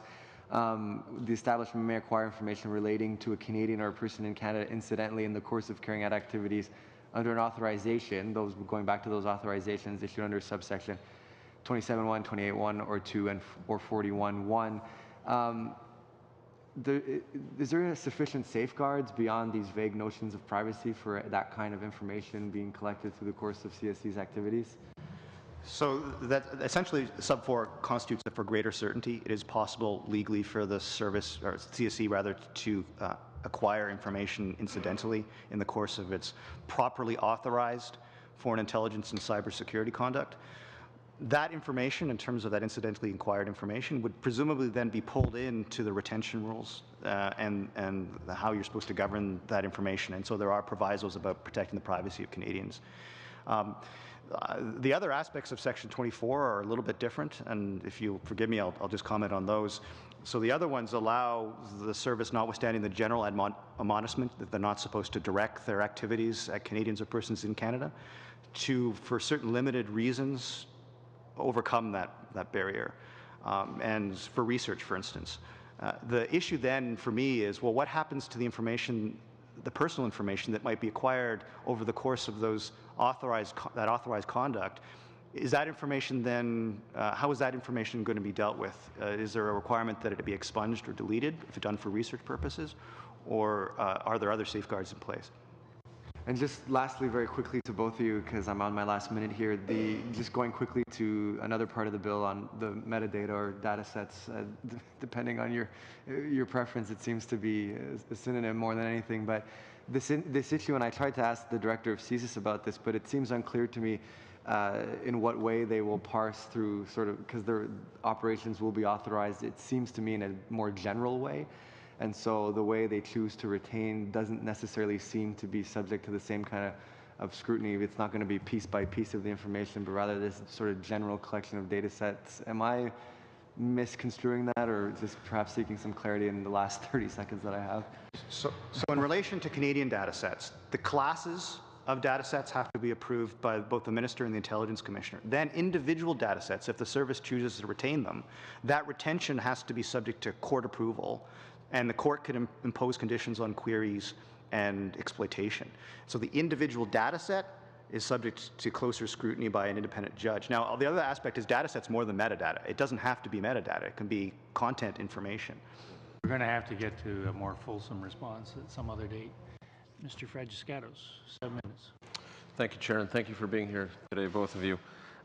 You're both well aware of the ministerial directives that were issued by Minister Goodale in late September with respect to the use of information obtained by torture. But for the purposes of the record and for the millions watching at home on CPAC, I want to go, sorry, it's the morning, a little levity. The rules prohibit the use of information by the RCMP, CSIS, and CBSA that was likely obtained through mistreatment in 3 main areas, except when it is necessary to prevent loss of life or significant personal injury. It is also, this information is also prohibited if it could lead to further abuse or torture, and it's with respect to information obtained through torture that can no longer be used to prevent risks to property. These are directives. It's not legislation that we're talking about. I wonder if you could give us your thoughts on whether the directives are good enough, or do we need these principles enshrined in law? Obviously, if they're enshrined in law, they're harder to change by any future government. I'll just begin. I think both Craig and I have commented publicly on the ministerial directives. I would say, first of all, that the current ministerial directive that was recently released, I think, is a great advance on the original versions in 2011, which I think were very problematic in terms of trying to protect both Canada's duties and obligations under law and provide for security. The thing that I think is most advantageous about the current directive is that it does make a distinction between what is often called inbound and outbound information, and it is particularly strong in trying to ensure that Canada is not complicit in acts of torture by sharing information with overseas bodies that might have a very poor record in that regard, and that's been the source of many of our problems in the past.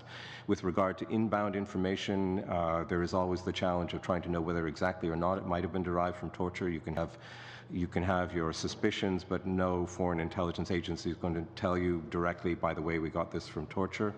And what the current directive provides for is the use of some kinds of information in very extraordinary circumstances, which probably are unlikely to arise in practice. From my perspective, it's a good question as to whether this should be brought forward into legislation or regulation. I'm pleased it's in regulation and the regulation is public, which I think is very important to have that ministerial directive in public. And insofar as it is in public, which is a change from past practice, perhaps that is good enough. In response to your question, yes, I would prefer to see it in legislation. Can you expand on that? Well, for the reasons you've described, for one thing, it is embedded and more difficult to change. For another, in the past, ministerial directions were not always transparent. We know only about the 2011 and 2009 ministerial directions through the use of access to information. As a policy matter, the government is more proactively disclosing ministerial directions, but of course it would be nice to ensure that going forward that there was always transparency in this area. So again, there's a transparency aspect. Thank you very much. Mr. Warwick, I want to quote to you a couple of things here. It's a sentence from an article that you wrote in the Globe shortly after C-51 was introduced.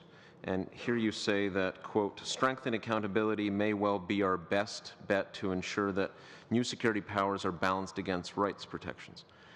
And after C-59 was released, you wrote that Canada may have restored its place in the world as it pertains to national security review and democratic controls, a place we gave up after 1984. It's a general question. I think it shows that C-59 has made an important advance, but I wonder if you could give us your thoughts on where we were and where we are now as a result of C-59. Thank you for the question. I mean, as briefly as I can, I would say that once upon a time, going back to 1984 and the passage of the CSIS Act, Canada was a bit of a kind of global leader in terms of providing for accountability for security and intelligence, albeit in a relatively limited realm. And that was augmented when the CSE Commissioner's Office was created in 1996. But after that time, I think we fell behind advancing practices among our counterparts, particularly our Five Eyes members. We didn't have kind of across-the-board integrated review. We weren't covering many aspects of an increasingly integrated practice of intelligence and security.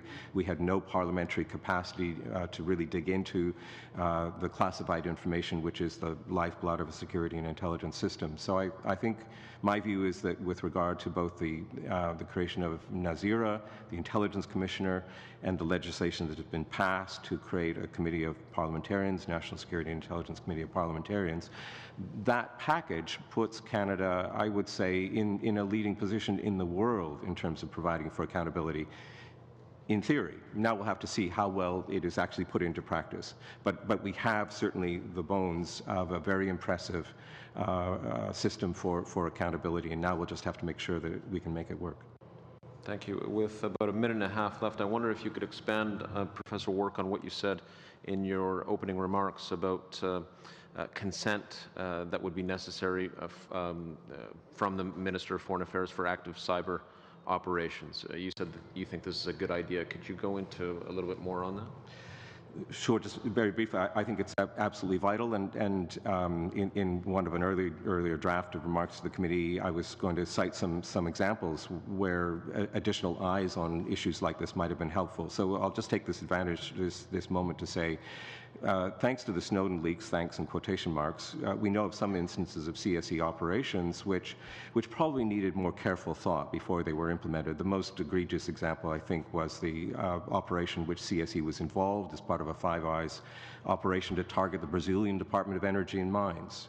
And it was clear from the Prime Minister at the time's comments on that operation when it was revealed in public that there wasn't any particular political scrutiny at a high level of that. I think if we go into the realm of active cyber operations, what we're talking about are taking some very, very sensitive operations against foreign targets, foreign states and foreign entities of all kinds, adversaries. We'll be doing this in a Five Eyes context. We will have to be in a position to understand the likelihood of success or failure, the possibilities of what kind of blowback might occur from this. Are we encouraging an escalatory spiral?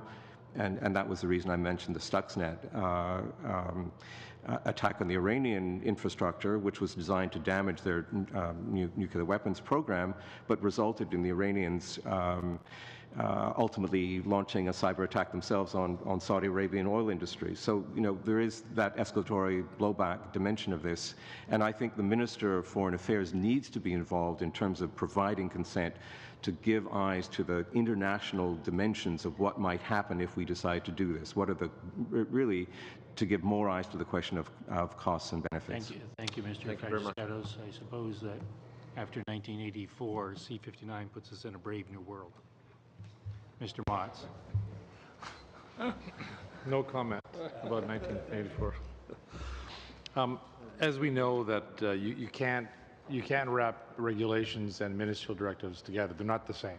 We know that. So with that in mind, do you believe, both you gentlemen believe, that these regulations allow accountability and public record with the ability to be more nimble? So rather than having everything in an act, in a bill, is there some value in having some provisions that require nimbleness to be in regulations? Well, absent a specific suggestion in this bill, I don't know that I would single anything out as better embedded in a regulation. Professor Wark mentioned, and Professor Carvin this morning, the concept of data set is broadly clothed. If we were to define it rigidly in the Act, then we might have a problem, but we don't. We have an open textured definition of data set that's then subject to scrutiny by independent oversight entities. And so that's an example of flexibility. There's also the prospect of exigent circumstances that the Act recognizes in several instances. And so I don't see this as overly restrictive. And to a certain extent, I think a lot of these changes surface internal guidelines that the services have in fact employed, and I think that's actually important, codifying it in legislation, because it creates, I think, a sense that these are agencies that do comply with the rule of law that otherwise people are unaware of because these standards are opaque and buried in operational policies. And I think that's important in terms of credibility. Thank you. Professor Wark? I would just add very briefly that probably the ideal thing would be to have a balance between legislative direction and regulation in detail. I think one of the things that C-59 does in particular through its accountability provisions is to ensure that if that combination of legislative direction and ministerial regulation isn't working properly, that will appear in the kinds of review reports and reporting to the minister that body will do.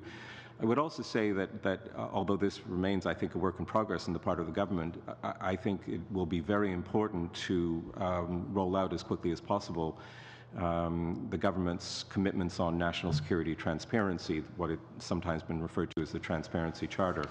And transparency is a kind of second dimension to accountability that I think will help ensure that balance between legislative direction and ministerial regulation is effective. Well, thank you very much. Professor Wark, you had indicated at the close of your opening remarks that you didn't get a chance to explain what you believe isn't in C-59. I'm hesitant to give you the floor to do that, but nonetheless, I'm curious to know what you think those might be.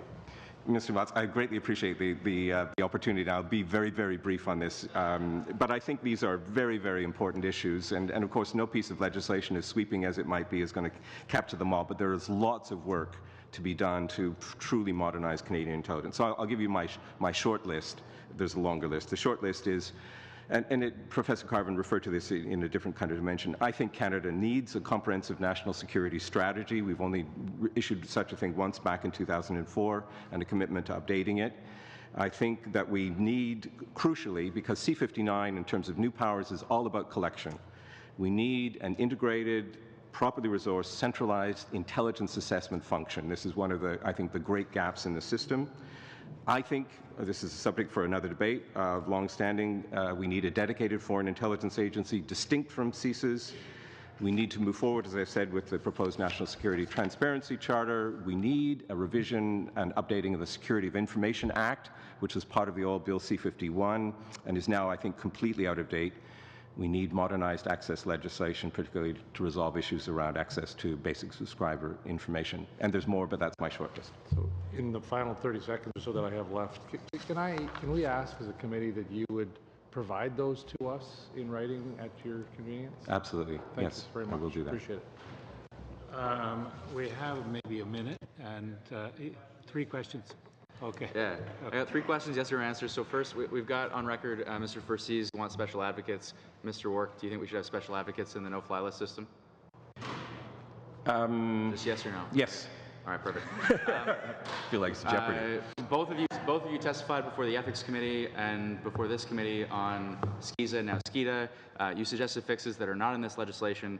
Do you suggest that we tweak this further, or do you think we should clarifications in the definition have occurred, now contribute versus relevance? Do you think there's a wait-and-see mode, allow the review bodies to do their work and report to Canadians as to the acceptability of the sharing, and then make further changes down the road, or do you want this committee to make further changes now? Further changes. Further changes. Okay, and the last question, we promised to Canadians to approve accountability of national security agencies. We promised to fix the overreaching and in some cases unconstitutional nature of C-51, then C-51. Overall, with C-22 and C-59, do you think we've done that? Yes, subject to my concern about personal information that might be swept into the minister authorization or not swept into the minister authorization regime. Right. My answer is yes, and there's more work to be done, and it never stops with one particular piece of legislation. Thanks very much. Mr. Erskine-Smith, for your very brief intervention.